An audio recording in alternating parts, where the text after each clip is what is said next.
মানে আওয়ামী লীগ তো এতদিন একটা ভাব নিছে কি, গিলে করা পাঞ্জাবি পরবে, একটা পাশে চটি ব্যাগ থাকবে, সিথি করে চুল আঁচড়াবে, হ্যাঁ, এরপরে একটু একটু রবীন্দ্রনাথ করবে, শান্তিনিকেতনী ভাষায় বলবে, অশুদ্ধ অশ্লীল একদমই বলা যাবে না।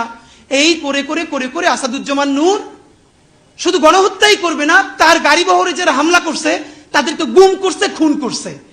এই যে ছায়ানটি, এই যে উদিচি, এই পুরো গ্রুপটা তাদের প্রোডাক্ট করা। এই যে হুমায়ুন আহমেদের সাহেবের যে নাটক করতো আমির খসরু, কি জানি খসরু ভুলে গেছি, স্বাধীন খসরু, ভাবেন 54 বছর বয়স এই স্টুপিডটার।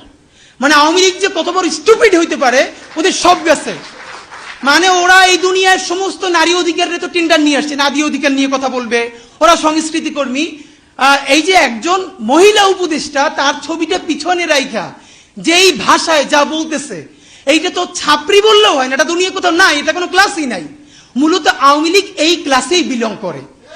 তো আওয়ামী লীগ যে এই ক্লাসে বিলং করে এইটা যাতে ধরা না পড়ে, এই জন্য তারা এইরকম গিলে করা পাঞ্জাবি, অনেক বুদ্ধিজীবী তাত্ত্বিক, এই যে তাদেরকে দিয়ে দিয়ে দিয়ে দিয়ে প্রচুর ভেগ কথাবার্তা বলাইতো। আপনি অর্ধেক বুঝবেন অর্ধেক বুঝবেন না, আলো আধারি ভাষা, চর্যাপদের মতো, মানে বিরাট একটা তাত্ত্বিক ব্যাপার।